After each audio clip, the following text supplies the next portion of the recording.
cataracts are associated with lifestyle diseases. So we already mentioned that. Diabetes, the anterior and posterior, high blood pressure and obesity, of course, and chronic kidney disease and autoimmune diseases.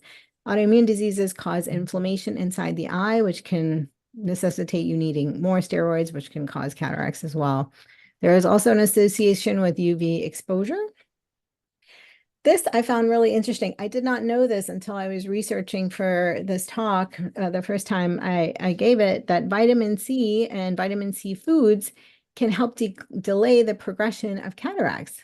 And that's one thing my dad also did. He started, really focusing on his vitamin C, and especially in patients after vitrectomy surgery. We're going to talk about that a little bit more later. But all of these supplements, or not supplements, foods that you want to help give your eye can help decrease the risk of the onset of glaucoma, including carotenoids, the lutein and zeaxanthin, beta carotene, which are on all those good vegetables we talked about. Kale is the highest for lutein and zeaxanthin, and then vitamin C. We just mentioned those list of foods with vitamin C, vitamin E, and taurine can help delay the onset of cataracts. Niacin, or B3, we talked about for glaucoma, can also help decrease the progression of cataracts. And deficiency of those has been linked to cataracts progressing, which is so interesting. Again, I listed the foods with the high carotenoids. Kale is the biggest, spinach, orange bell peppers, tomatoes, broccoli. And I can't see my last one. Oops. It's carrots. Okay, carrots. There it is. Blocked by my little info bar. Okay, next. And tomatoes. I love tomatoes.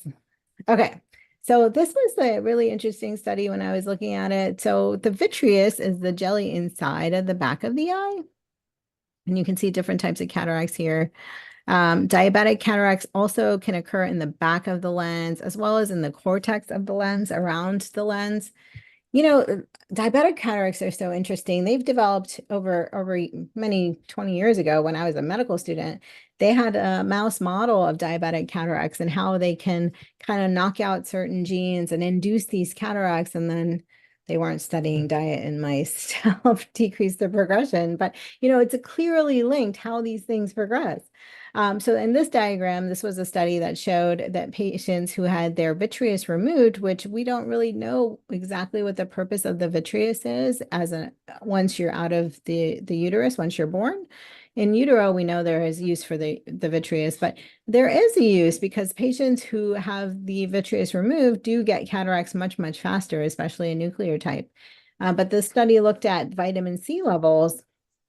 And the vitamin C levels in the eye are actually like much higher, and removing the vitreous decreases the vitamin C level in the eye, and that can contribute to cataract formation. So I was wondering if that's how my dad decreased his cataracts over time.